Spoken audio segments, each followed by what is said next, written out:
Ladies and gentlemen, welcome to the first episode of our webinar series on critical role of research in shaping effective communication strategies and practices, organized by Institute for Communications and Gamification Research. My name is Sanjana Rahman, and I'm honored to be your moderator for this insightful session. In today's episode, we are going to explore the impact of artificial intelligence on research, necessity of research in inclusive communication, and media information literacy. Research is vital in this sector as it provides evidence-based insights, helps identify emerging trends, and develops innovative solutions to improve communication practices, ensuring they are effective, inclusive, and resilient against misinformation and disinformation. Today, we have three distinguished guests who will share their expertise on different aspects of this topic. Our speakers bring a wealth of knowledge and experience, and I'm confident you will find their insights valuable and thought-provoking.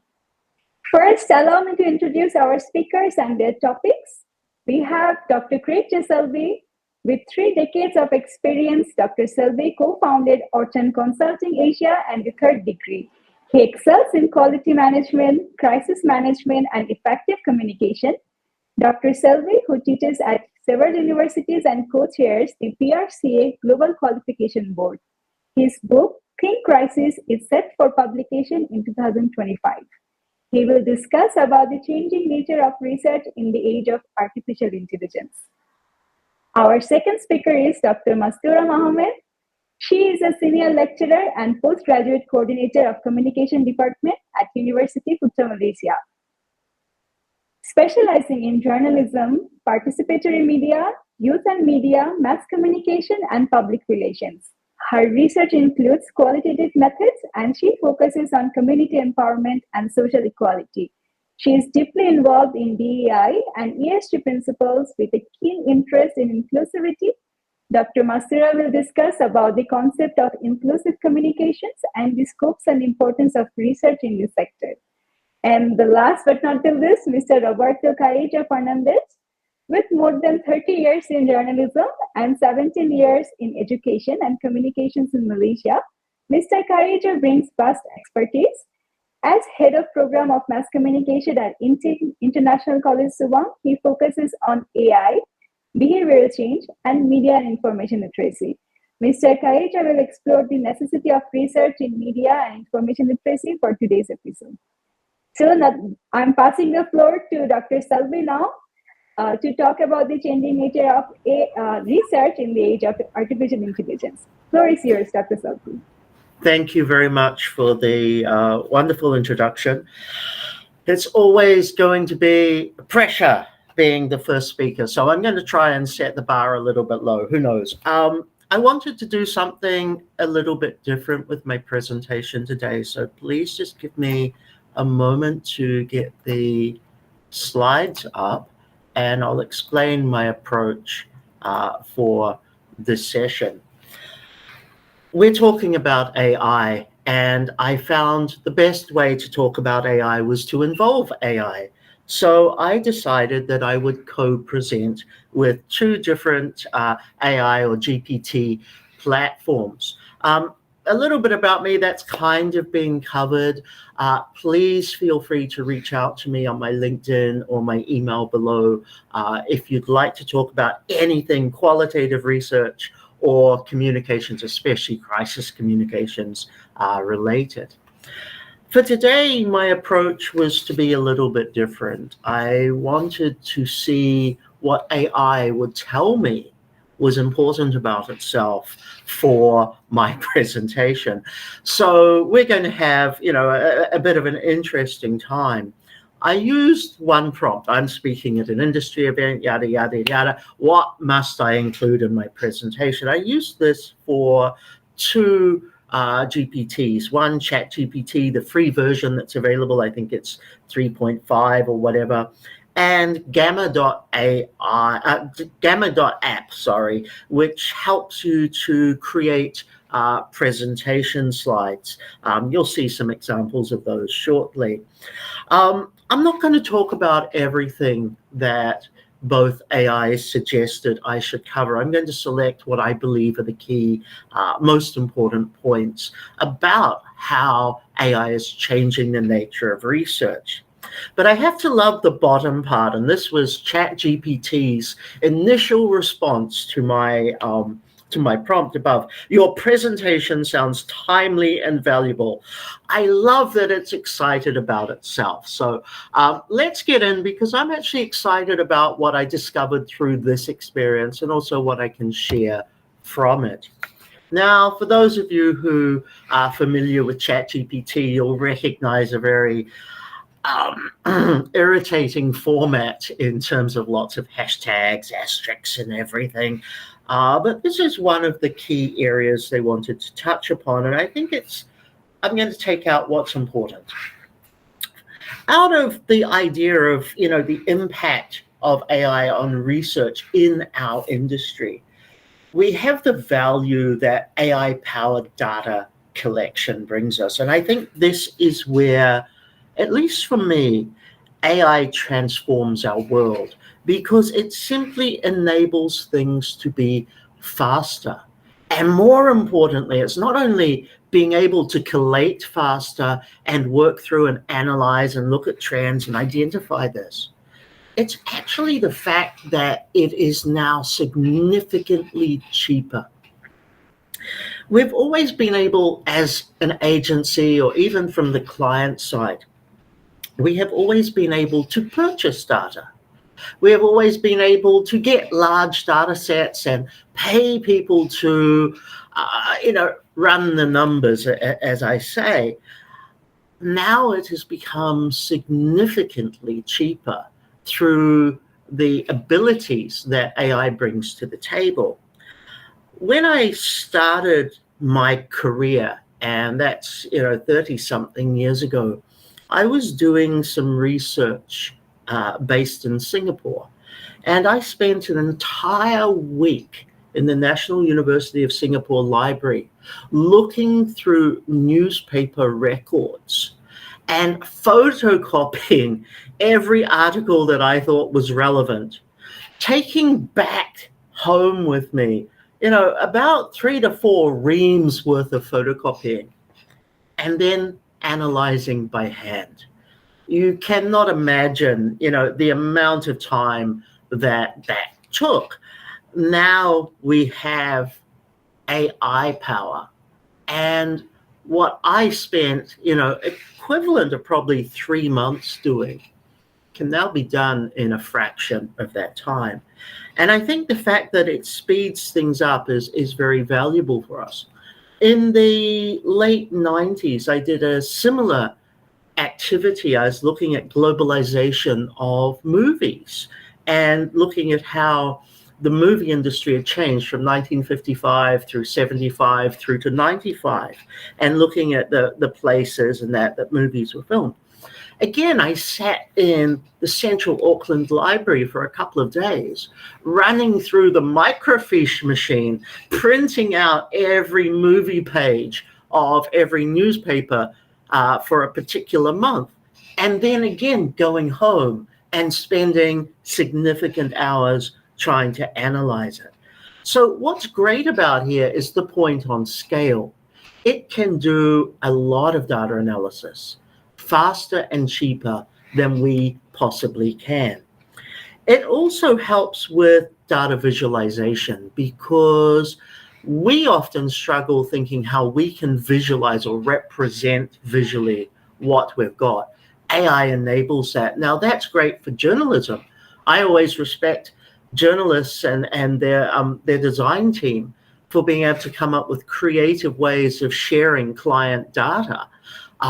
But AI actually gives us more ideas onto how that will actually work. We look at predictive analytics. We're able to run a lot more scenarios as to how we feel or how our audiences may respond to a campaign that we're doing. As a PR agency, we might sit around in our team and we might brainstorm our ideas, and then we might think, well, what are the possible reactions? But at the end of the day, we're limiting that based on us wanting to have a 1 or 2 hour meeting, and us wanting to showcase to the client a couple of options of how it might go, and then selling the story, selling the narrative that we want. AI simply gives us that power, that tool to be able to go a little bit deeper from it. As we move down, we have actionable insights, and this really simply comes down to, again, speed. It helps to inform strategic decisions, but it enables us to think through the problems that we might be having as we represent our client. By enabling faster ideas, we can then apply our lens to that and come back with a solution significantly faster. When I look at the examples to consider, we're all familiar with social listening tools. I think it makes it cheaper. We're all familiar with sentiment analysis. Nothing here is actually new, but it's always evolving. And I know when I started looking at sentiment analysis some years ago, the tools available were very rudimentary. Now they are considerably more nuanced. So they are always evolving, and they've always been very expensive for agencies. We can get away from that. Now, this was Gamma.app's response to exactly the same prompt that I had, and you'll notice number 1, number 2, number 3, exactly what ChatGPT said. But number 4 I thought was really interesting, and that was the concept of being able to create some personalized insights. And I think what it comes down to is the power to whittle down and to really focus considerably faster. But it does give us that opportunity to look at how can we personalize a campaign for different demographics or for different psychographics. And then for us to be able to say, is that going to be worth it? Is that going to add value to what we're creating for our client? I'm moving into another section, which is the practical applications in PR campaigns. And I'm pretty sure ChatGPT told me to do this in 3 minutes. That's not going to happen. But I wanted to focus on a couple of things. And I really wanted to focus on the second point, which is developing, using AI to craft and text messages effectively. This is kind of advanced brainstorming, or significantly advanced brainstorming, or hive mind. But what I think is very important here is it's all good and well to have so many ideas, but we still have to be able to decide what will work. Our critical thinking, our ability to look at the suggestions that have been provided, and our ability and our intuition in this as well, because I never ever will downplay the role that intuition has in both research and in campaign conceptualization. We still have to decide with it. And then, we have to not only decide for ourselves, we have to convince our client. We have to get that buy-in that's there. After all, you don't want your client replacing you with, AI of any form. You still have to show your value. So at the end of the day, you have to really upsell and defend all of this. Now, in developing, we've got an interesting challenge, because at PRCA, where I'm the co-chair of the Global Qualifications Committee, we have a challenge. Part of us is academics. I sit on that fence. Part of us is academics, where we always talk about, and we're always concerned about, the ethics of using AI in certain contexts. Yet the board itself, the organization itself, is also saying, you know what, this really helps our members to become more productive. So there is both a pull factor and a push factor, or two pulls in the opposite direction, I guess, as to how we should be engaging with AI. PRCA is pretty encouraging of it. but we've also got to temper that with respect to the ethics issues. As we move on to the next slide, which you'll eventually see, this is from, again, back to Gamma. And Gamma gave three very different elements of consideration for the point of applications in PR or applications in, developing PR campaigns. And their three suggestions from Gamma as being important was audience analysis, competitor reach, and trend monitoring. And audience analysis in particular did not feature in the earlier one. And this is being able to understand who our audiences are better than we perhaps do. Trend monitoring is also being able to see what else is happening around in society, and then looking at how are we going to hook into those particular trends. The last part before I sort of wrap up with my own personal comments about where we're heading using AI for research in the industry is the challenges and considerations. And it comes down to, at least for ChatGPT, ethical concerns. Interestingly, they say addressing data privacy issues and ethical considerations for using it. They're not very broad, but really the ethical consideration should be, is it quite acceptable to cheat by using a large language system like ChatGPT to do our work for us? Now, I'm probably a little bit cynical. I'm more academic than I am practitioner.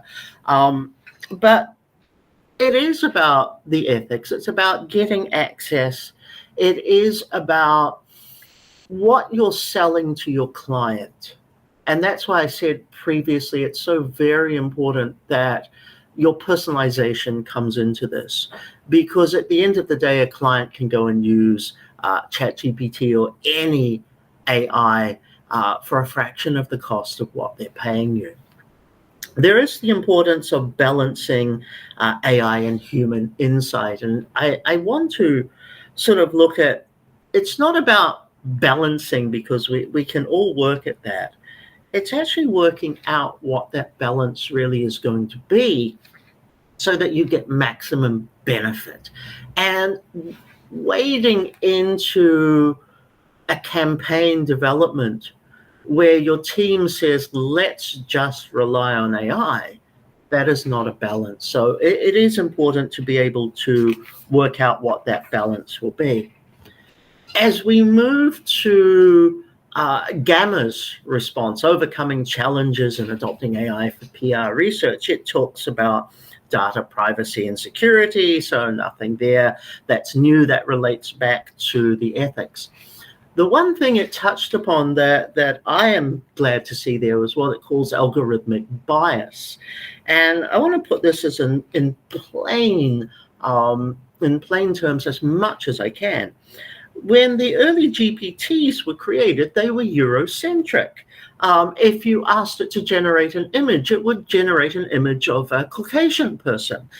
Much of the knowledge, or much of the ideas, much of the worldview, much of the perspectives were coming down to being very Eurocentric and very much adaptation of Western values. Now, I know that's changing now, but it is still a bias. It's a bias in terms of the assumptions that one might have.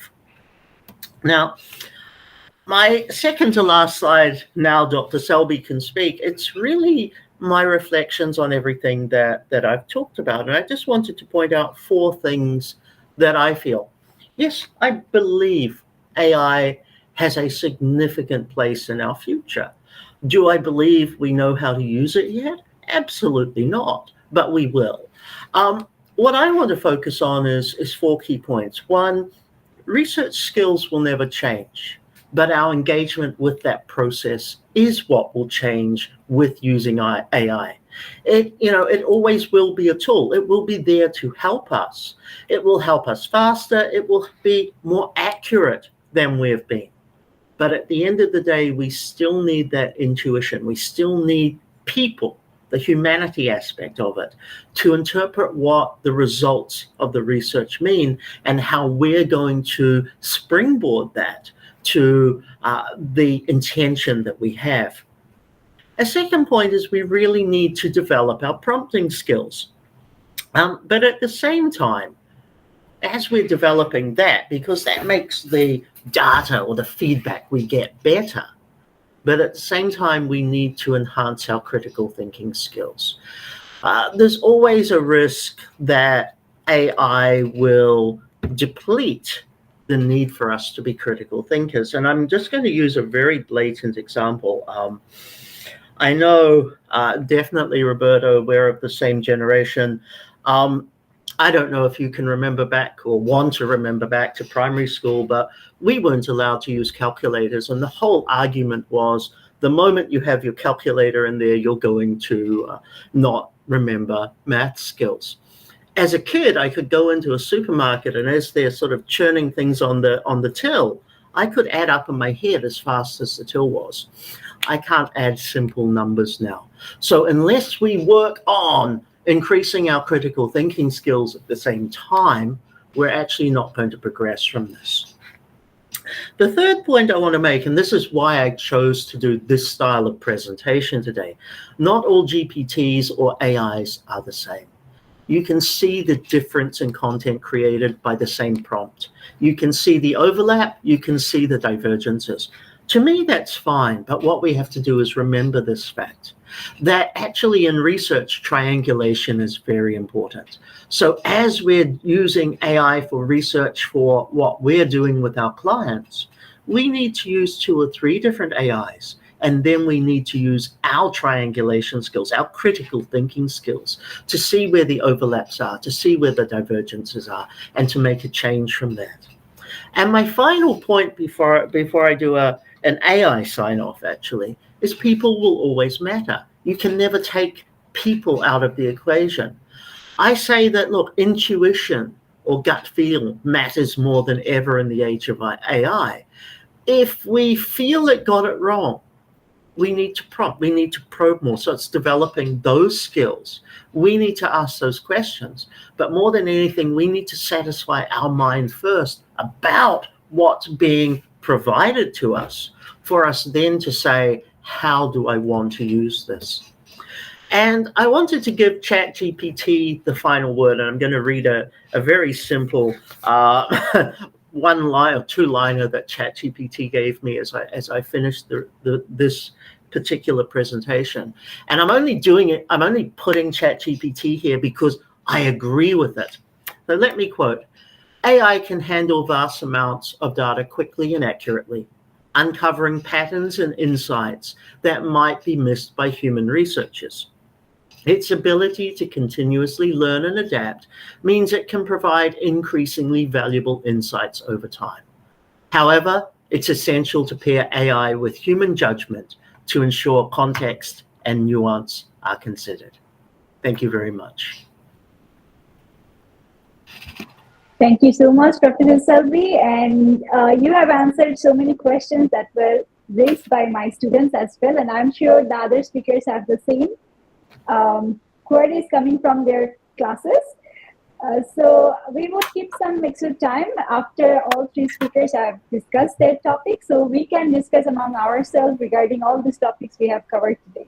So thank you so much, Professor Selby. With that, I'm going to invite Dr. Mastura to discuss about the concept of inclusive communications and the scopes and importance of research in this sector. Welcome, Dr. Mastura.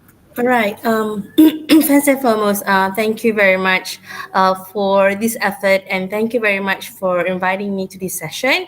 So, while I'm sharing my screen, I would like to actually give you somewhat of a backstory as to what transpires me to do what I do, in which basically doing things that I'm not saying that other people don't do, but they basically their capacity in doing so might be somewhat limited due to a lot of reasons. But I'm doing what I'm doing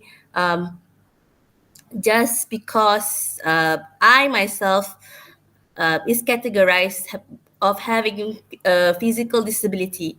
So I know how it feels not to be included into things.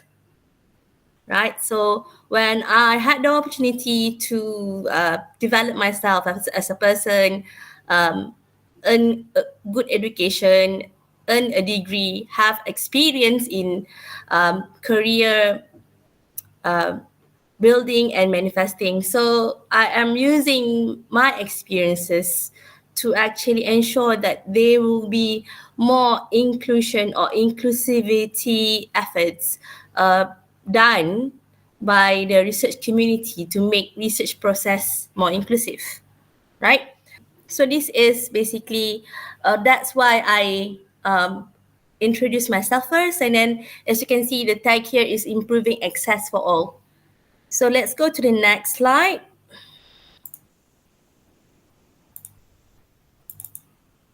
All right, I have to do it like this. So basically, the theme for today is to advance inclusive communication research. So when you talk about inclusive communication research, I always look at it in two ways. First is the advocate for researchers to conduct a more inclusive communication, a more inclusive research procedure by using communication tools. On the other hand, I also look at how, right, um, inclusive communication elements actually help to amplify research process. So I always look at inclusive communication research as a two-way, a two-way dimension, if you may. All right. So next, the first thing before you want to actually conduct or understand inclusive communication and research is by understanding inclusivity itself. So I want this to be a more interactive session whereby the students can actually write down their comments later, maybe when you want to discuss with your lecturer. What do you understand about inclusivity? Have you heard about inclusivity? Right? So when you talk about inclusivity, meaning that you include everybody in the research process, particularly in the data collection process, right? Because like sometimes as researchers, we forgot that we need to reach out to people that comes from different geography, different capacity than us, different abilities, right? And then we also, need to actually sometimes kind of like remind ourselves, right? Let's say, for example, my topic, citizen journalism. Right? When I did my PhD, I tried to create a very inclusive setting for my research conduct, meaning that I go far and wide to find suitable participants for my research. The suitable the meaning when I mention suitability, I try to include informants from um, various background, various abilities, and I try to use communication technology to assist them to participate in my research. So that is why when you want to understand inclusivity, meaning that you include everybody, including the marginalized. Marginalized here can be marginalized due to location, marginalized to ability, marginalized due to education access, etc., etc. So my mission is to make research process more accessible, more inclusive. Okay?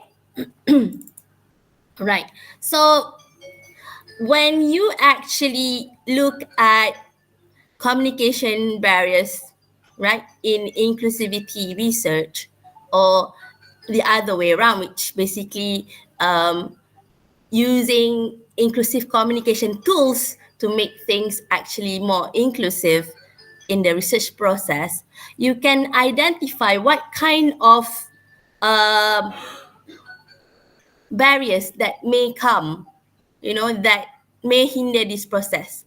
As Greg has mentioned just now, right? The use of AI, i.e. technology, has allowed us to conduct our research more cost effectively and time efficient, right? So we can do the same with making research more inclusive, because nowadays we do have technologies such as Zoom or Google Meet, for example, to actually reach out to far away places that we never thought that it was possible before, with uh, a very low cost, a fraction of the cost. Last time, if we want to actually um, go beyond our geographical limitation, it might cost us like double or triple the cost. But using technology, we can make that happen. Same thing with using more inclusive tools, right? Let's say, for example, we are now using Google Meet. Like, for those who actually cannot hear us, there's a function in Google Meet that can actually do transcription for our conversation today.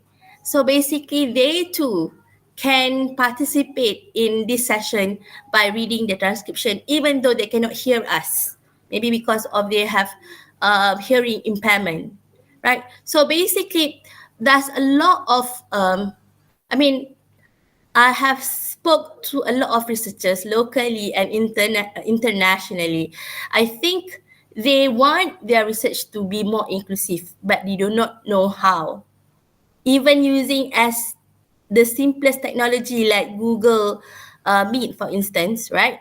They kind of, oh, we don't know that can help people. Let's say, for example, we don't know that the transcription can help people with hearing impairment to participate in research process.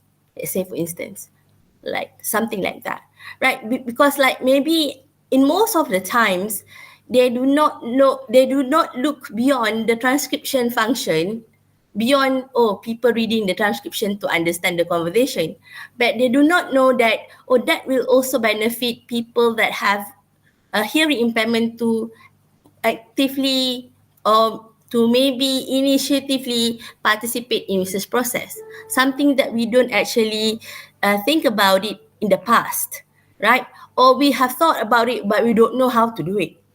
Okay, so that's like one example, but you know, if I want to give you more examples, it will take more time, right? So basically, right, so in I'm trying to actually promote inclusive communication processes, right? I always tell researchers and you know, talk to them about uh, making your research, making your the process of data collection particularly more accessible for all, regardless of location, ability, race, gender, education background, particularly if you are doing a more generic or general topic, not so specific, right? The one of the studies that I have been following is the study about COVID, right? They have been trying their best to actually create a more inclusive campaign, a more inclusive research. Basically, try to include everybody by, let's say, for example, um, creating posters in different languages, also creating posters that can read itself out loud using technologies or things like that, for instance, right? And then it is also important that there will be a checklist for people to actually follow, right? In terms of how to conduct inclusive inclusive research using communication tools, right? In order to reach these diverse audiences, right? A lot of people ask me like, oh, we intended to make our research more inclusive, but we don't know how. So I think the most important thing is to speak to the right people, not only to explore technologies, but to actually speak to the right people with the expertise to actually discuss with them, looking at some examples, because sometimes the technology just is just in front of us, but we don't think beyond the intended purpose of that particular function, as per example that I've mentioned, using the Google Meet transcription function, for instance, right? But like I said, it has to, everyone in the research process have to have the will and have to have the creativity to reach out to these marginalized people. Like I said, I always do my research two ways. First, I evaluate how inclusive other people research is, right? And I also make sure that my own research meets that criteria that I use for other people's research. So I basically want to encourage you and every single researchers here, present here or worldwide, to actually look at research in a more refreshed new ways. Like Greg have said, like the technology that we have brings more benefit than disadvantage. So I think for inclusivity, or to make research process more inclusive, it has more benefit than its hindrance. Of course, some people say, okay, in rural areas, sometimes the internet is not as good as in the city, therefore the reach is rather limited. But then, you know, we as researchers would actually put more effort to make sure that everybody can meet somewhere in the middle, so that the research initiative can become more inclusive.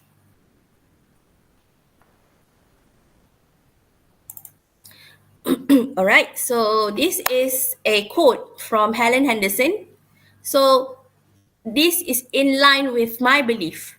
Inclusion works for the advantage of everyone because we have everything to learn from each other. There's no superiority over one another, right?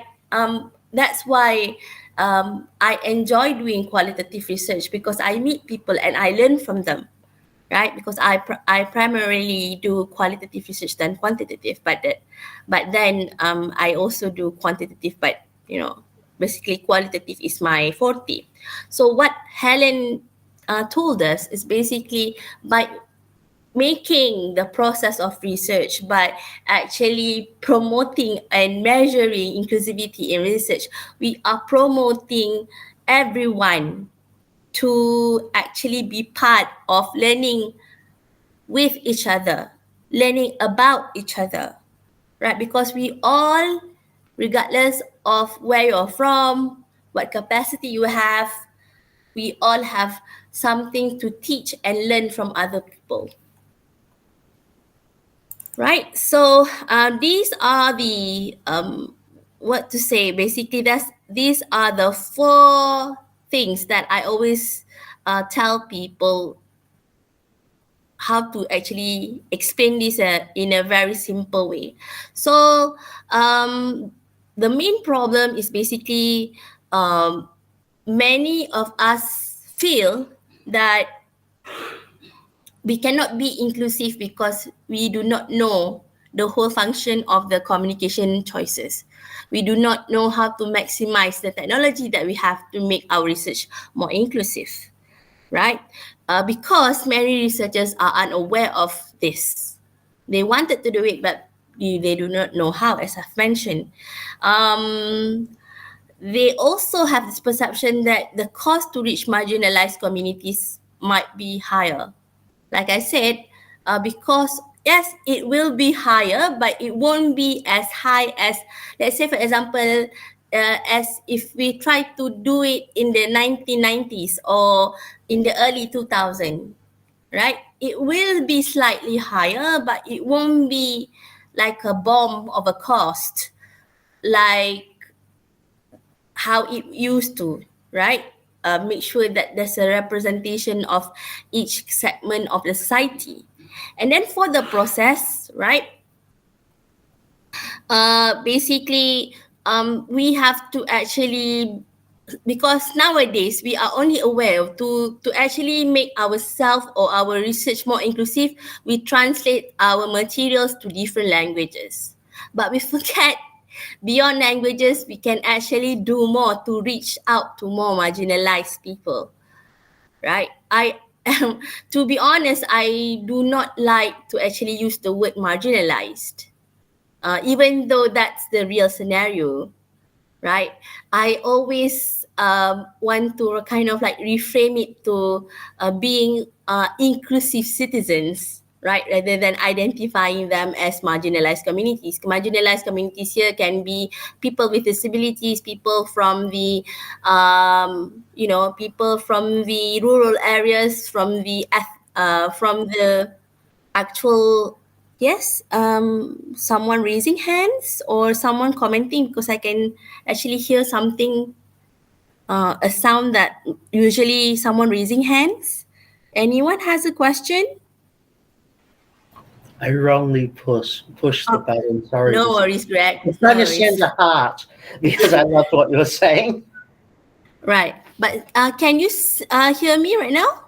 Like, can Yes, you? All yes, right. yes, yes. Right. So basically, when I actually, when I actually speak to researchers or when I try to actually evaluate or implement one, um, most researchers are only basically concentrating on translating their materials to different languages, but they kind of like forget that you can use today's technologies, let's say for example, to make your materials can read out loud for people that cannot see, for instance, for if they have vision impairment, or to make sure that your materials have alternate text, meaning that the technology will read out loud to you what is the question describes, or any other technology that will help people with disabilities, for instance, to actually participate in your research process, right?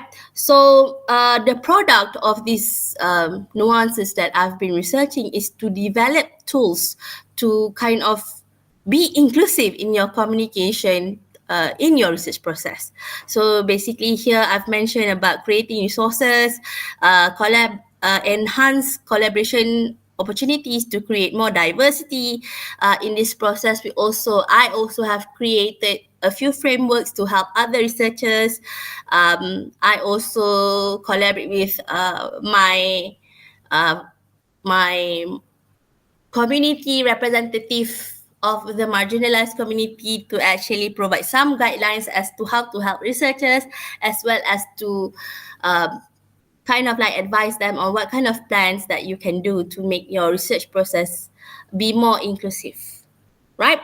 So all this, at the end of the day, will encourage a more reflective process. Like, basically you will basically keep questioning yourself. Am I inclusive enough? Am I in my research process? Am I include all the various voices that can be possibly participating in my research, right? So like I said, in research, you and then, like, like Greg said, in research you have to have a triangulation. So this diversity can also serve as a triangulation, as a triangulation process, because you are using one platform to kind of address this particular marginalized community, and sometimes you are using a slightly different techniques or platforms to kind of actually cross-check with another source or another segment of the community, right? Because sometimes people forget about that. People are mostly only focuses on translating your materials to languages. I mean, that's good, that's awesome, but then you can do more than that. All right. So, um, so this is basically the takeaways, right? Basically, we often overlook different groups, basically different capacities, different anything that is different than us, we tend to overlook, right? And then the process. I would like to encourage again the use of multiple platforms, right? It serves you so much advantages than and more all-rounded findings rather than focusing on just one platform. And then the importance is to basically remember to use or to promote diversity in your research sample, right? To actually make sure that you have equity and inclusion in all your communication efforts to ensure that your research process is more effective and more representative, right? Let's say, for example, in citizen journalism, my research, I have interviewed a fellow citizen journalist with a severe disability. She is bedridden, but she gave me a very brilliant interview, and we are using technology for that process. I mean, I don't discount her input just because she is disabled, you know. And I don't know. I mean, because the thing is, I've always have this, I do not know how to frame it, like dilemma or basically like a crossroad, whereby I don't see that being kind of applied in a lot more research. I think the awakening of things being more inclusive is COVID-related research and after COVID-related research. You know, you can see that the inclusivity is coming, but not yet to cover everyone within the marginalized communities. Okay, and then that's my thank you and Q&A. Like I said, you can always reach me in my LinkedIn profile, my Facebook profile, my Instagram. Just search for my name and you can find me there. And these are the references that I use. Thank you very much. Thank you so much, Dr. Mastura. I'm sure other speakers will have their experience to share or questions to ask to you. We will have an in-depth session on inclusive communication and inclusive research for upcoming episodes. And I'm sure we would request you to come back again to discuss more about that. For me, personally, I am very much interested to learn about inclusive communication, inclusive education, because I never thought even a simple issue that the left-handed students in my class will have less advantage than right-handed students. And as simple as that, right? And I discovered that when I was taking an exam, and I started seeing, I had 4 left-handed students in my class for that particular exam, and I started seeing them like having pain in their hand. And I have been studying since I was age 4, and now I'm 33, and all this time I never imagined this is a problem. And I saw that even the exam benches, they are designed for right-handed students, even though they're left-handed students. For them, there are also available benches, but it's not enough, and nobody knows about that. Nobody kind of address that situation, yes. Right? Basically, it is always put under the carpet, and because they are not the majority. So sometimes when you are not the majority, people kind of like look into you into the one eye situation. Yeah. And I also asked them, why don't you speak up? And they say, what's the point? We are so used to it that, we know it's painful, but it's just 1.5 hour exam. And then from then I started telling my register office that I need benches for inclusive benches for my students. And I'm sure this is just a small issue, and there are so many other issues around us. So after the session, after the discussion from all three speakers, we would actually invite questions from among ourselves to talk about these things if you have enough time to stay. But thank you, Dr. Mastura. Thank you so much. Thank you, Dr. Mastura. Now I am going to invite our last speaker, Mr. Roberto, to talk about research in media and information literacy. The stage is yours. Thank you very much, Sanjana. Thank you very much, Dr. Craig, and all the presenters. Let me know if I'm sharing the correct slide and if you can see my slides properly moving. Can you see the changes on it? Thank you very much, Sanjana. Thank you very much, the Institute for Communication and Gamification Research. a little bit of me is just I've been 30 years in the field of journalism. I'm still in the field of journalism as a freelance foreign correspondent for some Latin American and mostly Mexican outlets.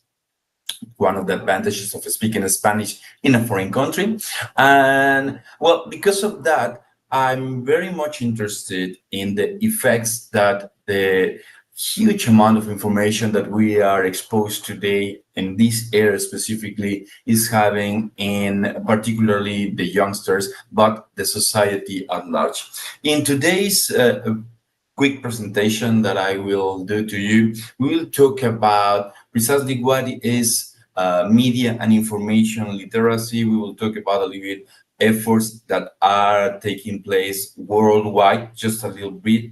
But then we're going to focus in certain efforts in Asia and concretely in Southeast Asia. What is the society and the people who are acting to get this MIL into society to be delivered in the way that it is. So just for starters, the concept of media and information literacy is something that will help us to access, analyze, evaluate, and create media in various forms. The main point is that while we have media and information literacy at hand, it will be able to help the society to identify what are the credible sources of information. We are going to be able to distinguish between just pure mere propaganda and, of course, what is the information that is hardcore fact and nothing else but just facts. Globally speaking, I should say, in terms of at the world, how we are facing media and information literacy and the research, and why is this important? We all are, I don't want to say glued to our devices, but that is what we do. We have specifically our smartphone making our life less smart because we are so dependent on them. And with that, we are exposed to a different, not just platforms, but messages. Because in this context, we need to analyze that, yes, the social networks like Meta and all its different products like Facebook, Instagram, WhatsApp, and now they just launched a new AI tool, etc. The metaverse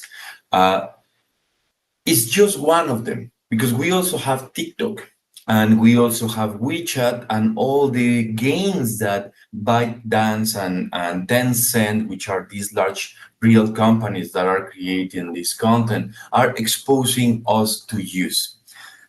With this amount, I think that, I don't know if I ever remember in my days in high school that Dr. Craig mentioned, we are in the same generation. I don't recall having been exposed to this amount of information. There were signals that I have to say it. When I was studying my degree in the mid-90s, we were advised that this was coming, that we will be exposed to a 24 hours amount of information coming from different countries because it was in the pipeline at those days. And true enough, now we have Netflix, we have YouTube. They are keeping us constantly engaged. They are, I won't say bombarding us, but flooding us with different information, the same story told by at least 20 different outlets in 20 different languages with the 20 different pictures of the same situation, the same angle. Which one is real? Which one is used to create something else? This is why media and information literacy right now, more than ever before, or I believe since the appearance of social networking, has become crucial. The term fake news was just coined by Donald Trump during his presidential campaign for 2016 presidency.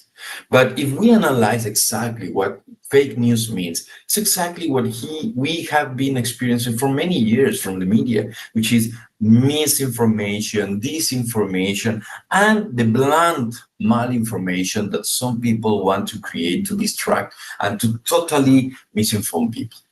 So now it's become easier, and more than easier, faster. That's the reason why now media and information literacy becomes crucial for the survival of those just societies, but even humanity.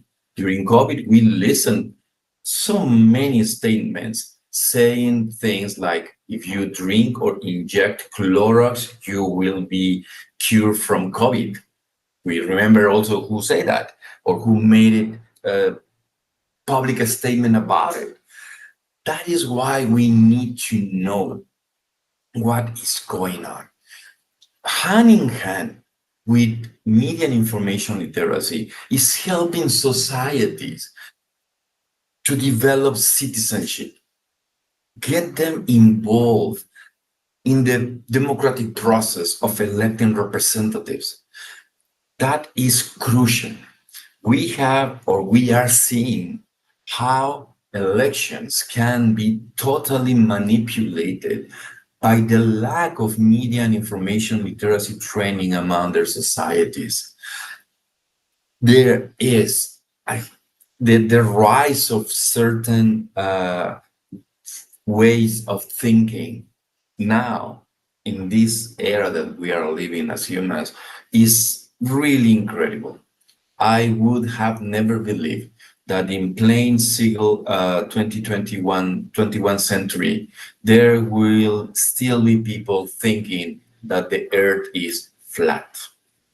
These are some of the concepts that are being circling around, and they have supporters. Or the famous story about the pigeons being cameras of surveillance. Every pigeon, not in a specific country. And these are disseminated by precisely the social networks. That's why it's important that now citizens understand and know how to access, how to analyze, how to evaluate and create these values in terms of the references that they are having. Yeah.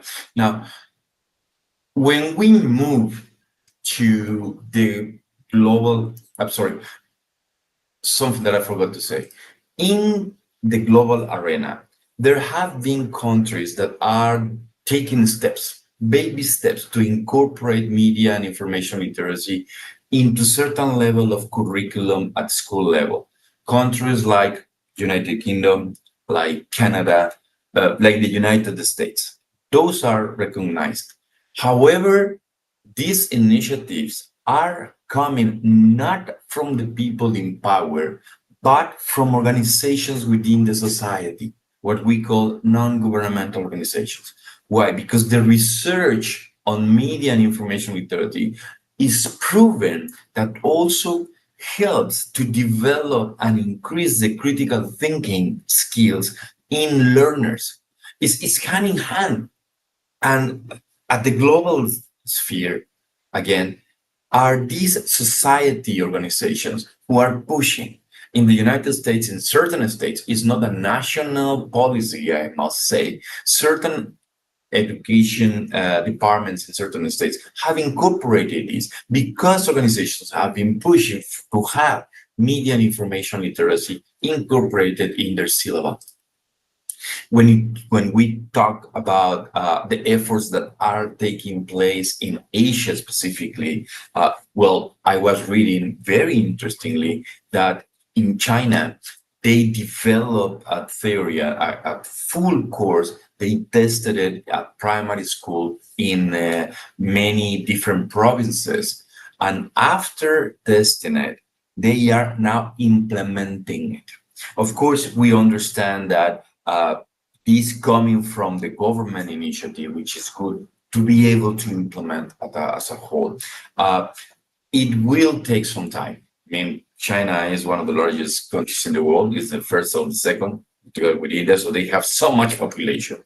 So it will take some time for all of them. But Coming with this training comes with certain risk. In Korea, for instance, they took 3 years to implement a whole curriculum that is not in all schools and in all modules or subjects that is delivered into the secondary school in Korea. Again, another initiative that started from the society and moved forward, pushed the government. They created research case studies specific in South Korea, and they from there decide, okay, this is the media and information literacy courses or approach that we're going to implement here. That was done in 2009. By 2012, it was across all schools in Korea. Fantastic. The focus that is taken in terms of the implementation in Asia is addressing basically the different capacity that learners have, not to understand the content, but to access that content. We are living in an era of digital divide where those who have the means to acquire digital devices to pay for an internet service provider, they can have access to this training that we are delivering now. I wonder how those who don't have this, those who live or study in remote areas in Malaysia, in Mexico, in Bangladesh, are going to be able to access this information. That is where a national policy is important to be implemented, because at least the lecturers, the teachers who are going to be delivering this content of media and information literacy will be able to talk to every single student that they have in their classes. But then we come to another obstacle. Who's going to train the trainers? Which is one of the difficulties that media and information literacy research often encounter, which is who's going to train the teachers? Now, when we talk about the efforts that are coming to Southeast Asia, I'm very happy, to be honest, of being in contact with a couple of institutions here in Malaysia that have been pushing for this media and information literacy research and implementation in the country. Again, those are separate organizations from the government initiatives. There has been some initiatives from the Minister of Education to bring digital literacy first and then media and information literacy later into certain schools in Malaysia. In Malaysia, we have academies like ARUS, we have organizations like The Fourth, which are trying to educate different levels of the society in what media and information literacy is all about. In Philippines, they are creating programs to train the teachers precisely. First, they have different approach. Instead of starting with the society, the different organizations start training the teachers. Then the teachers are going to be able to deliver these modules, this content. Something that is very important to highlight is that the 3 regions that we have discussed so far, globally, Asia and Southeast Asia, is not a specific subject that has to be delivered 5 days a week for the students, for the learners. Is being delivered as a co-curricular activity in most of them. And in some fields, certain activities are incorporated to raise awareness about media and information literacy. But it's not a module that has to be delivered, The challenge in Southeast Asia, it's precisely that digital divide. The geographical nature and the economical situation of these countries, with the exception of Singapore, the challenges that we are facing as neighbors, in Thailand, Philippines, it's very difficult to establish a fiber optic network. Here itself in Kuala Lumpur, where I'm staying, some areas have not been fully covered with fiber optic to have a fast internet connection. Some areas in the east part of Malaysia, which are Sabah and Sarawak. The infrastructure is not there. The areas where people are living are too far away. So those challenges are very significant when we talk about the media and information literacy research, because also for researchers, it becomes difficult to really go into the field and conduct research on all these communities that are very far apart from one from another. When we talk about some of the key findings that the recent research has found in terms of media and information literacy, one of them is important, that is our doorknob when we want to talk to the ministers of education or departments of education. They always ask for, okay, how is this going to help the society? Because ultimately, when we talk about media and information, it's always associated only with entertainment. Media is like movies and all that stuff. But we always say, no, when we deliver media and information literacy modules, information content training, these help to improve the critical thinking and digital literacy of the students, which when they grow up, they will know already how to face certain situations.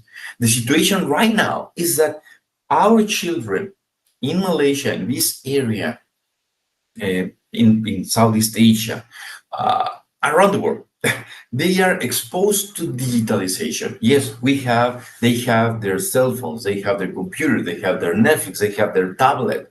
With 2 years old, the kid is crying, we give them the tablet. They are exposed and they know how to use it, but they do not know how to use it critically. And this is where media and information literacy comes into perspective.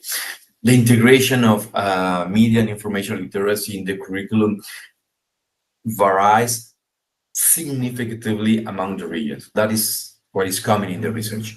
The latest research in media and information literacy is telling us that from one area specifically between urban and non-urban settings, that is where in the same country situations are far apart. And that is something that the media and information literacy research has been showing constantly. Now, what are some of the recommendations that are worth not taking for potential future research or researchers, if anybody wants to embark in one of those topics? The first one is the need to develop, and perhaps that is for all of us to sit together and start working and start expanding this, to have an standardized media and information literacy curricula across the regions. That curricula could absorb the peculiarities of every individual region, but maintaining the core of what we are trying to do, which is basically enhance the ability and skills of, in this case, the students, future potential citizens, of identifying information that is not true, correct? The second is we need to find a way on how the teacher training and professional development of teachers can be implemented in a way that governments will not gonna see it as a waste of money or resources from the taxpayers' money, because ultimately government don't have money. Government doesn't have money. They do have taxpayers' money. And politically speaking, that's the other challenge. There must be a political will. There must be a political will. And we need to find our way to convince policymakers to engage in a media and information literacy curricula that help us to train the teachers and then develop them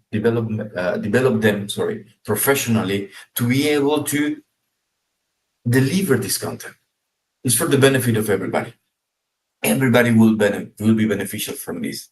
And finally, another topic for research: the effectiveness of different media and information literacy methodologies. In certain countries, in certain governments, gamification is still not well seen, although is moving, but it could be used as a tool to deliver this content of media and information literacy. One of the other challenges that we face is that some people think that it's a boring topic, but when we put it with gamification, sorry, it becomes an interesting topic, and there are many ways that we can do it. So we can explore, because that is one methodology, but there might be many more that we can apply, and that is super interesting to do some research. As a matter of conclusion, to wrap up what we have discussed, what I presented today, media and information literacy now is more important than ever before, due to the amount of information that we are exposed, whether we like it or not, on a daily basis, 24/7, 365 a year, sorry.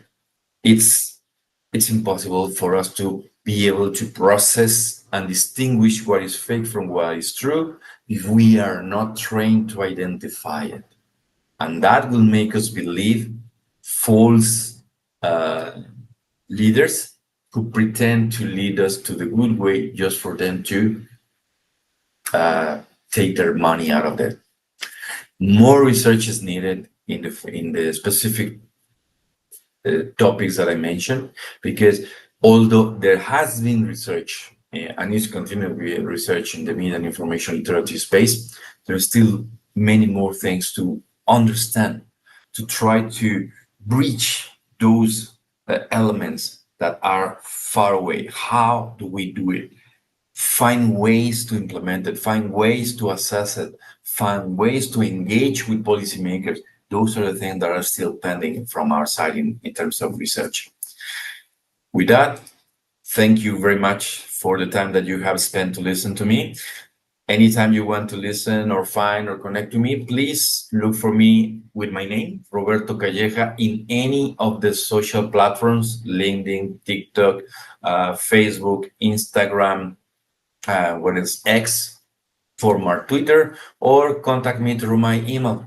I will be more than happy to share with you the ideas and probably initiate a project to start delivering media and information literacy wherever you are. Thank you very much. Thank you so much, Doctor. And I'm going to actually inform that from our institution, we initiated this gamification of MIL studies. One of my students actually who came up with this game of escape room board game.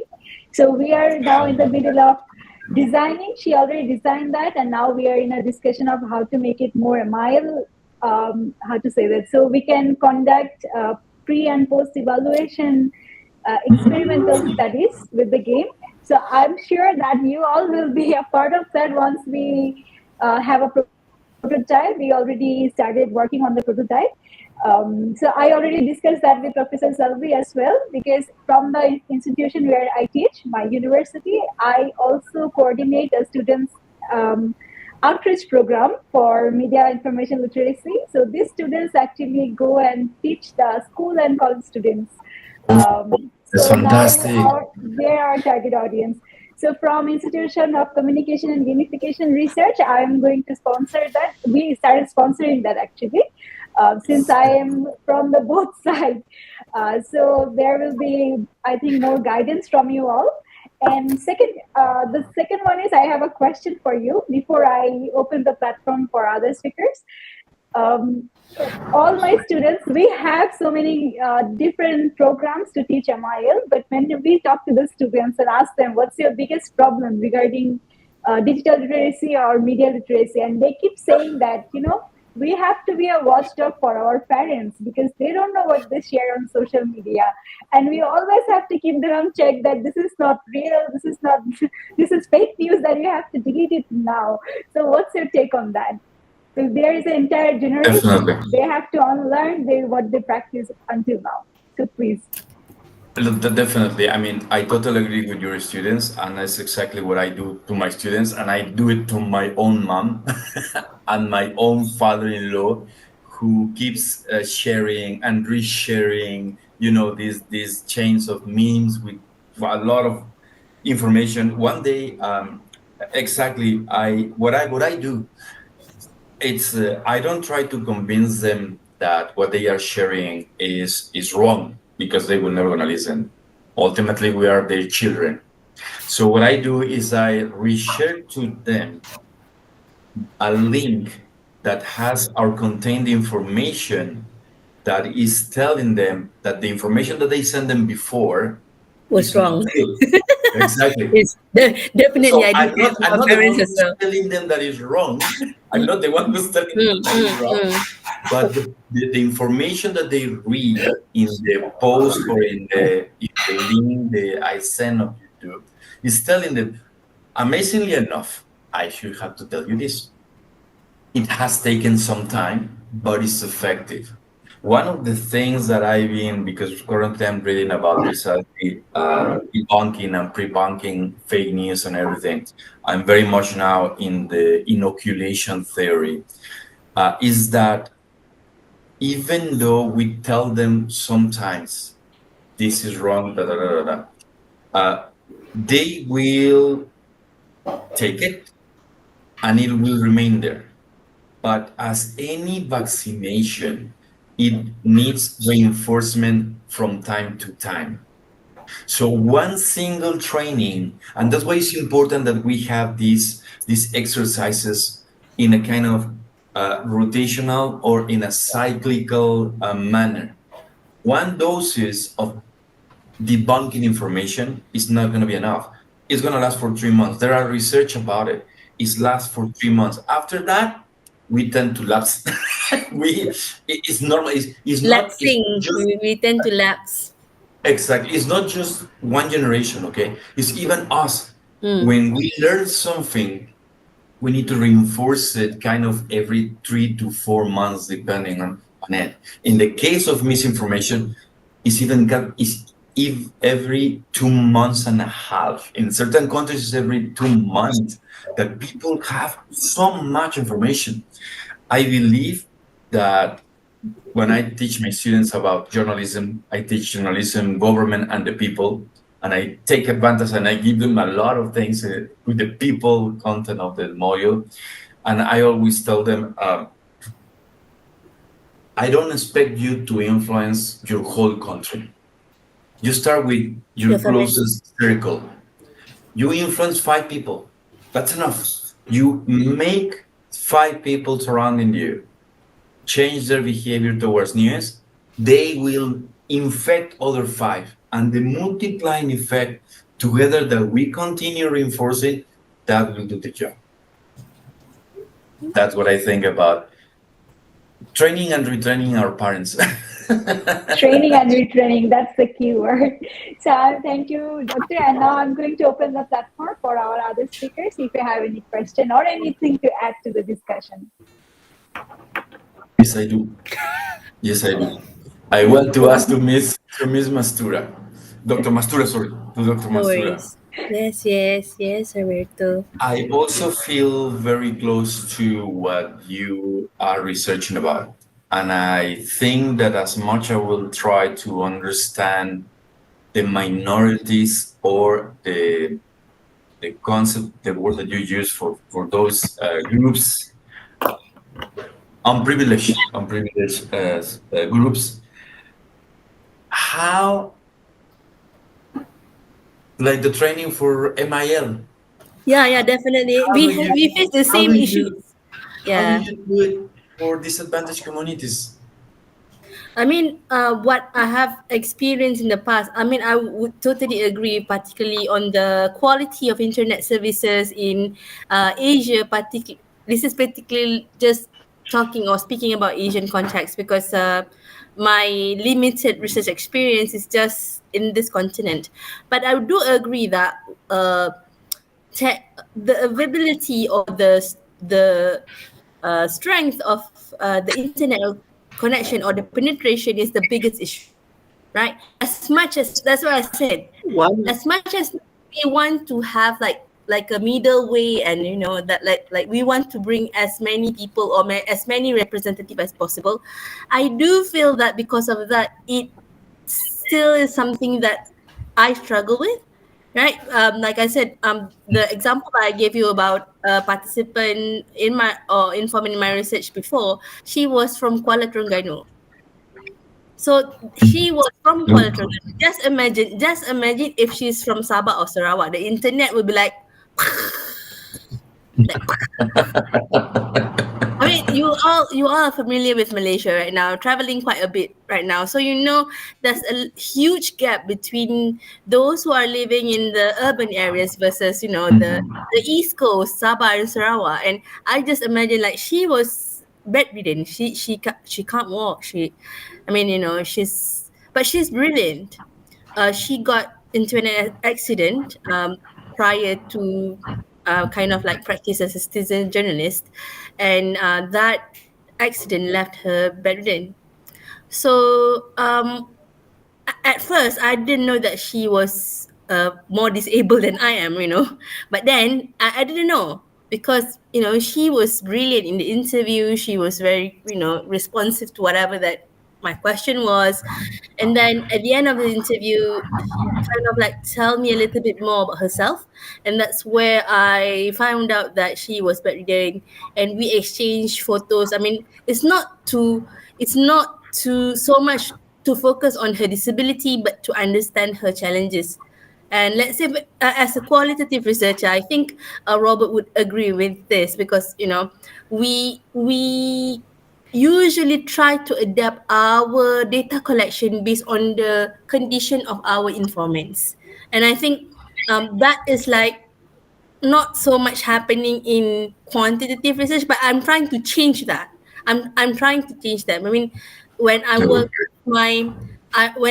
with my counterparts in Indonesia and Vietnam recently, we try to kind of like make things better for our informants, for our participants. Not only just to translate all the materials into their native languages, but to also identify is there anyone that need us to be more inclusive, that need us to be more attentive towards his or her input.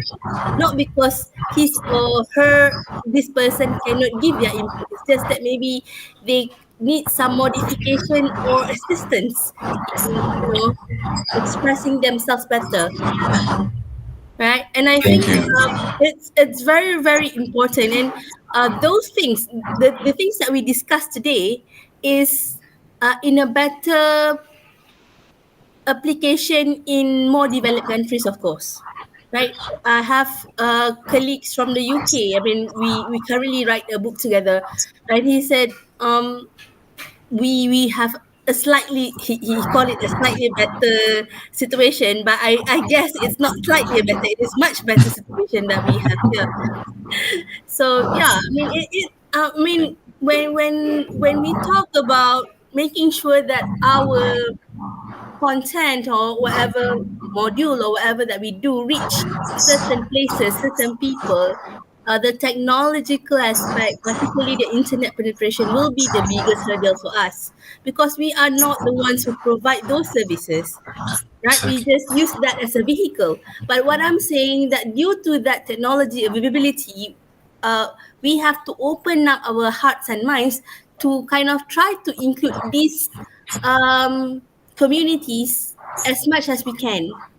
Right? I think that's the aim for Roberto, especially. I want to go to Yes. Sabah and Sarawak and do these things because I would agree there's a lot of NGOs, there are a lots of other entities besides the governments actually advocating developing as well as implementing MIL initiative, because MIL is something that I do also. I mean, we did talk about similar topics, right, in the past, Roberto. So we realized that. So does that answer your question? I mean, I experienced the same dilemma, the same crossroads, and I think Craig would actually agree with me. I mean, you spend most of your I'm just thinking about kids climbing trees to sit exams for a moment, but definitely.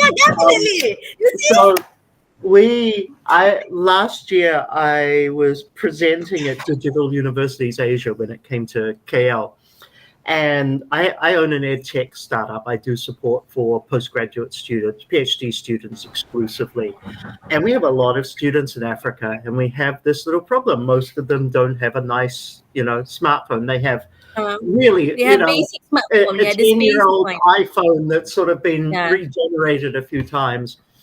And I was presenting alongside 4 other ed tech companies. One was doing robotics, one was doing this, and I just got up and I said, it's lovely to have all this fancy shit, but if your students cannot access it, what's the point? If you don't have a low-tech solution. And when I started the 3rd degree and what we're doing, I spent a lot of time looking at how Africa, or sub-Saharan Africa in particular, was addressing accessibility, but on a low-tech spectrum where you don't have reliable Wi-Fi and all that sort of things. And I've tailored my model a little bit towards that, not exclusively, but I'm continuing to do so because it is about information.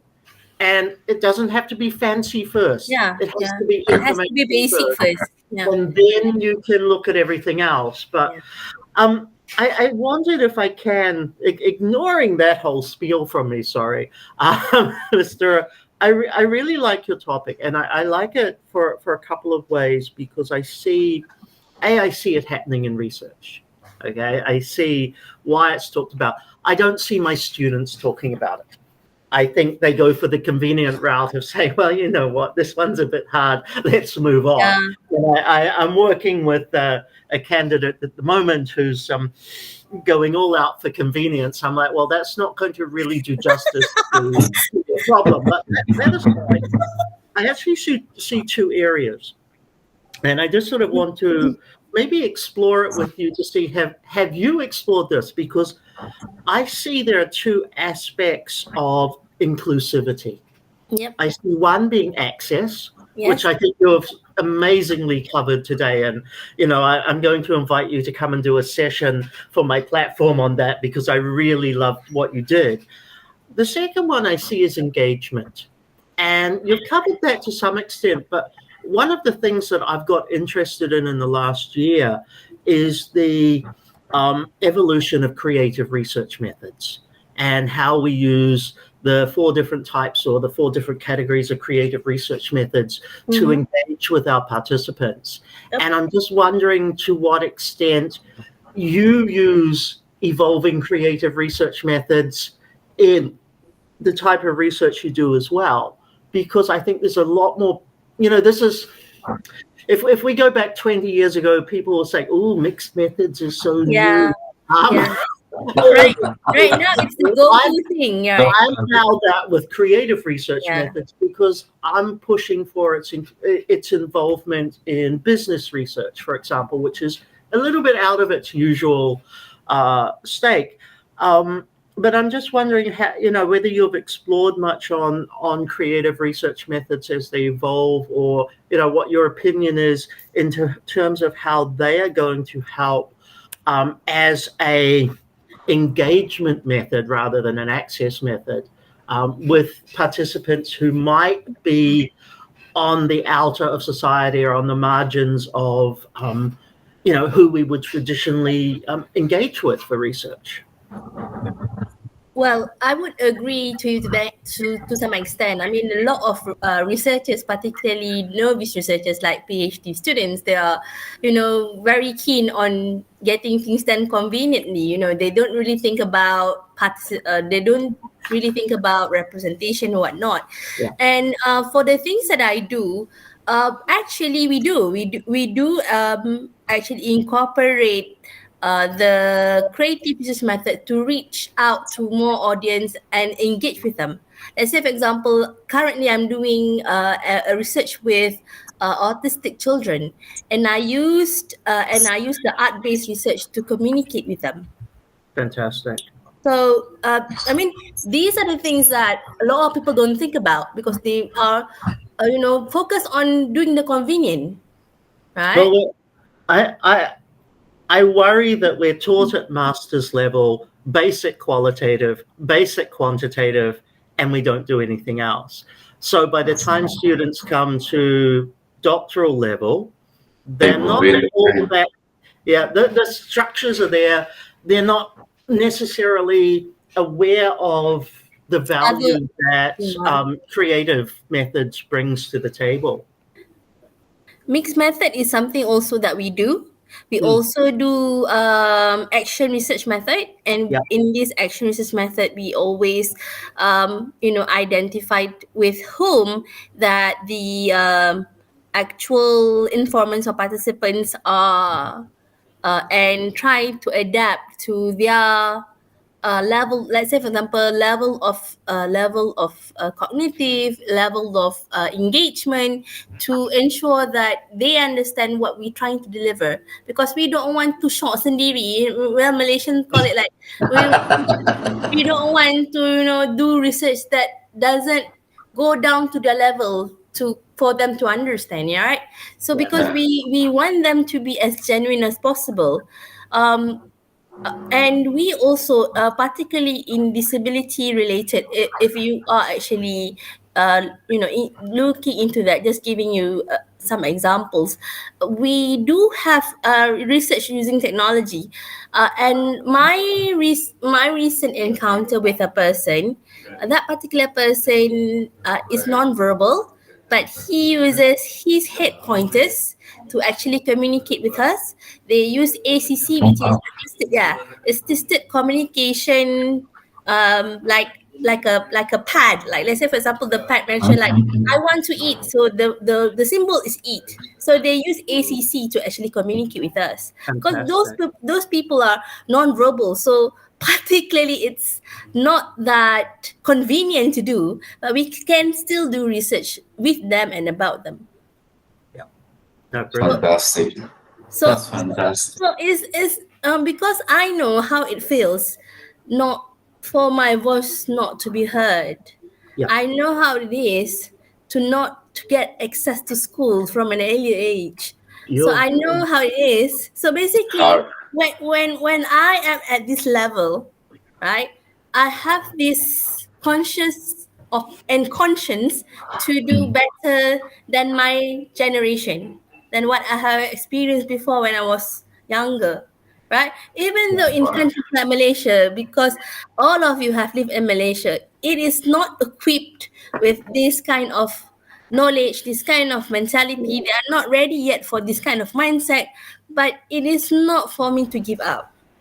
you used one word which is one of my favorite words when I work with doctoral students, right? It's basically enabling your voice to be heard, and that's what we're meant to do as researchers.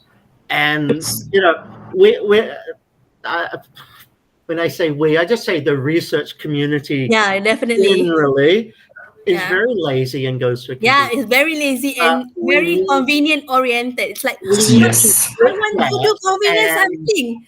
go PhD, for those PhD still outliers, because convenient. the outliers are Ayo, important too. right. Yes, absolutely agree. I think that I will try to do something in relation to disabled communities. It's something that I will like my students, at least if they come across to my classes or my research or whatever, to be aware of. They need to. Because the thing I- is, I'm gonna help on that matter. I mean, if you You're need affecting help, one people of your five, you see. You're affecting yes, one people of because your five. for me, if you all need access, or if you all need to, because basically this is an experience where not everybody is open to venture in, right? But if you are interested, I'm not saying I'm the main person, but I can connect you to people to actually assist this process, particularly in Malaysia lah, because I'm based in Malaysia, right? So the epiphany that I got this that I can do more, in this process is when I did my masters in Australia. I think reflectively, if I don't have that Australian experience, I wouldn't have this kind of mindset and thinking. Right? Wow.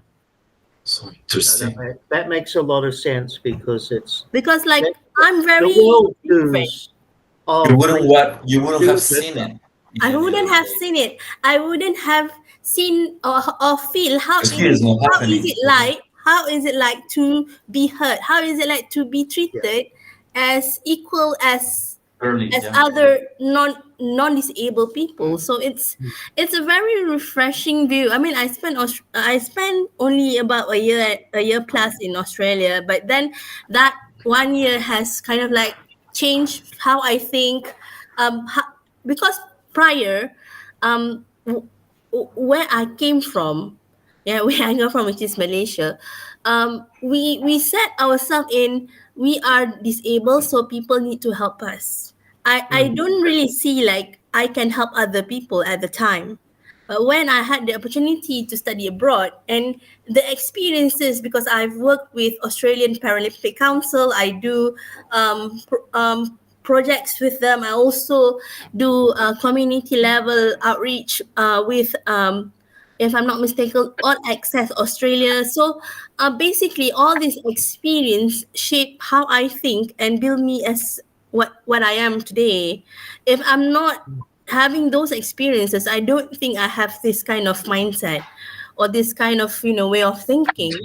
And I would actually kind of like tell you that my way of thinking is different than other people with disability because they do not share the same Definitely. experience that I have, right? Yes. That's why sometimes I don't see eye to eye with prominent people with disability in Malaysia mm, because of the opportunities that I have. I have the access to meet them, but I don't necessarily see eye to eye with them or yeah, even agree with whatever that they think is best for the people with disability or any kind of marginalized community in Malaysia. When you say marginalized, it can be orang asli, it can be Yes. anyhow.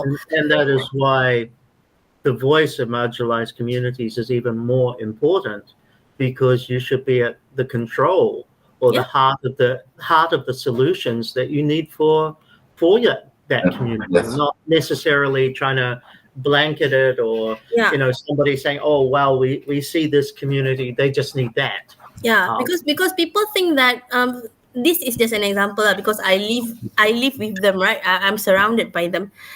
People in Malaysia, particularly policymakers, only think that people with disabilities only need money from the government. yes, People with Not disabilities, true. I agree that I always see it that way.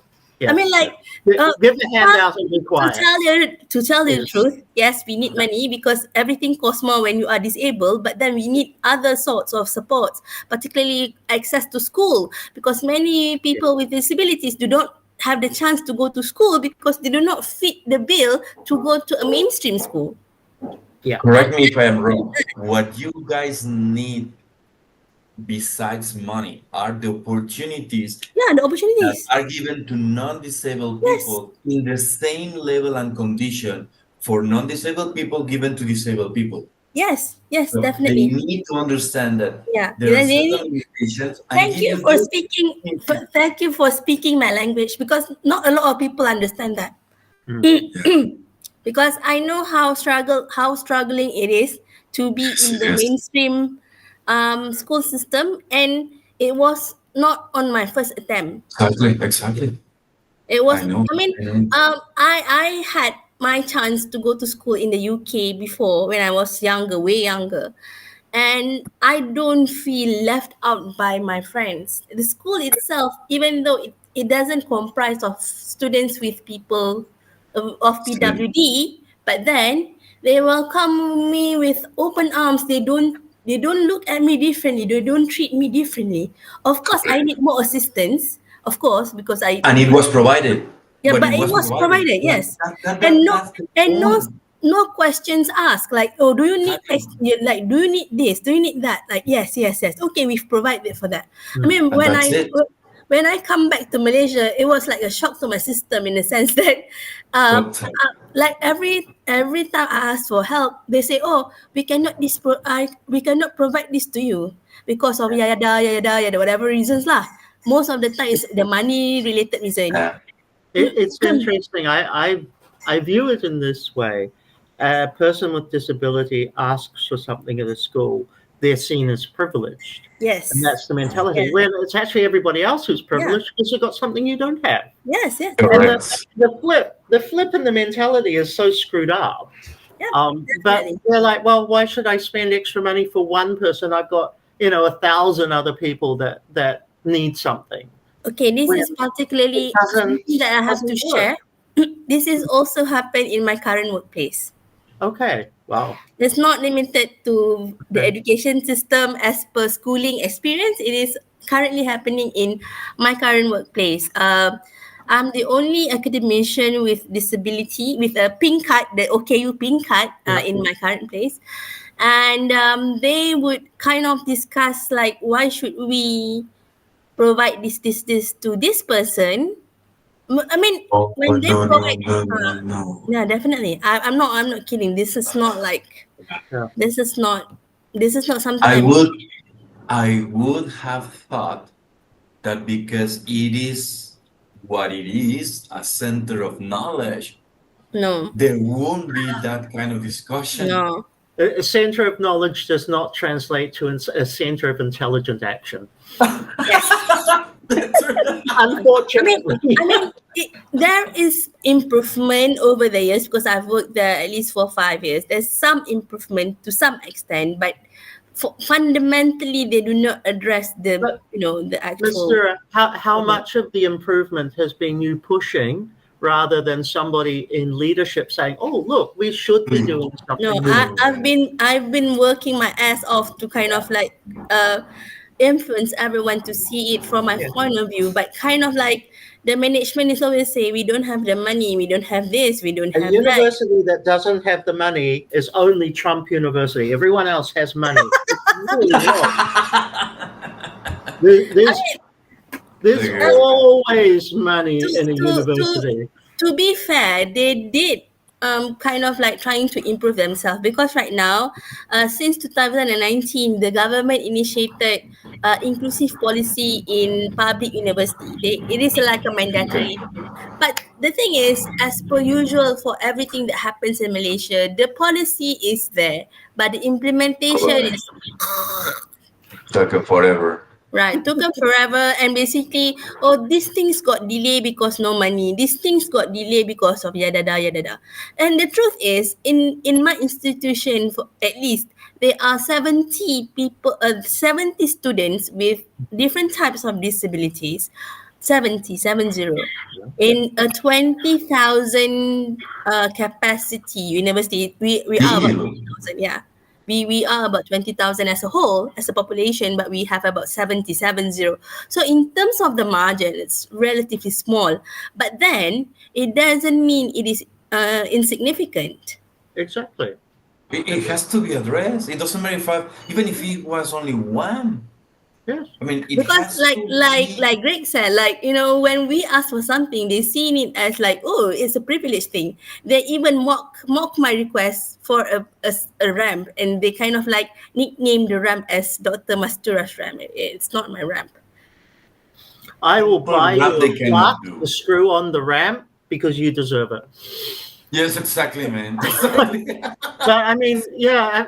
I guess I'm lucky, coming from New Zealand, and I've spent, I have my other home in Australia, so I'm used to the Australian environment too. There's never any question. If it needs to be built, it's built. The money is put aside. It's done. It's easy. You know what? Things are changed around. Yes. I feel 100% a person when I was in Australia. There's no one questioning me why I need this, why I need that. Even the old building, like the Twin Victoria building in Sydney, is equipped with ramp, even though it's like 100-year old, like more than 100-year old building. There's no question, and it is mandatory. And every time I travel, because I travel a lot in Australia, because I cover news, because my master was particularly journalism, and I do news coverage, particularly for the Paralympics at the time. So I travel a lot. And I got this. I do not say special, but their Yeah. common sense or empathy is much higher. Yes. Every Yes. single time I book a plane ticket to hop between cities, I Yeah. will get a free upgrade without questions Yeah. asked. And Because they know at the gate to meet you, they'll yeah, help you on, they'll yeah, do Exactly. all sorts of yes, things. Yeah. it's a different ball game I, here. I'm just going to make a comment. I mean, please don't take this the wrong way. So I also have health issues, not to the same extent, Yeah, but I definitely. use a walking stick Yeah, most days. I can't yeah. do stairs. Mm-hmm. Um, Going to a train station in this country is absolutely A frustrating nightmare, because I can't get up to the train or down to the train unless it definitely. takes me like, three, Yeah. 4, 5 times. I've walked away so many times. I cannot imagine how you would be able to access public transport here because the planning for public transport, It's not even if meant you for. put in an elevator, Yeah. 50% chance it doesn't even work. Yeah, most of the It's time the elevators crazy. didn't work. And if it works, people without disabilities are using it, and when they Yeah. see you And you're outside waiting. wanting to go in, Yeah, they and won't I make the will be the one space. waiting. I will be the one waiting for them to go down or go up first, and then I will be able to use the thing. I mean, um, pardon my rampage, but basically, you guys are opening this thing, this platform for that kind of discussion, and now you can see why exactly I'm very passionate about making things better for my own country, even though in the smallest amount of capacity that I have. Like I And said, that's why it's important to bring You it know, up into the research, yes, because it's another field that we can make conscious that yes. people with disability are part of the community that you are researching, and in any research that you are want to do, you cannot leave people with disability outside of your research, even if it's one or two in the population, in your population that you are going to apply quantitative research, which is the simplest one that you just apply the survey. Now I'm going to ask my students, you must make sure that there you have an interview, people that you survey that are living with a disability. Thank you for I, that. I promise I I think will that include it. I think that brings us into a really important area because when we teach students research, we teach them the skills. We don't always teach them that interpersonal communication, and we don't make them aware. Most of us could probably go through our lives not associating with an individual who fits into a marginalized community yeah, or any marginalized community yeah. is not limited to And disability. I think most of us are quite happy going on thinking our world Yeah, is normal when our world is not normal. It's not just not. our normal. Yes, And totally. when we write, when we develop assessments for students, for example, we're happy to say go and interview 5 people. We never do actually consciously say interview 5 different categories of people so that you get the experience doing something different, so that you're stepped out of your normality Yep, and that you need to develop and practice your skills and refine those skills to be able to work with people who might see the world differently from you. differently. That's why And I we're, said, we're not smart enough sometimes to do that. Or as in, I think for Roberto and I, we've probably taught for a very long time. We just don't think about it in Yeah. that context. And maybe our own research means we haven't needed to, or or anything like that. So That's why I said my presentation, right? Some people are aware, but they do not know how to do it. Some people are aware, but they do not know how to actually reach out to those marginalized communities.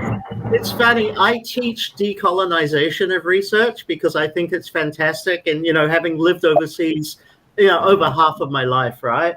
I've never thought about this. So this is now going into a course that I'm developing. I think So you thank can you for that. actually, you can also include a chapter or subchapter in your current decolonization of research as a Yes. subchapter, Yeah. discussing about these things. Because when I discuss, particularly with postgrad students, maybe because they are so fascinated or so focused on wanting to get their master's or PhD done quickly, they kind of forget about to think about this. They are like, basically, I'm the coordinator, right? So when you coordinate students, you are not only dealing with your own students, you most of the time also have to deal with other people's headaches as well, particularly if the students got abandoned by their supervisors. And the stories that I always heard from students, like, oh, doctor, can I use convenience sampling for my PhD? No, there's no convenience sampling for No. PhD. You Otherwise, can't it's not a tell them PhD. no. You can use convenient sampling, but we're going to shoot you down. Oh yeah, I'm sure. Wait Sure, till sure, your sure. external examiners ask you to justify it. This will be fun. This is be roasting you alive, burn.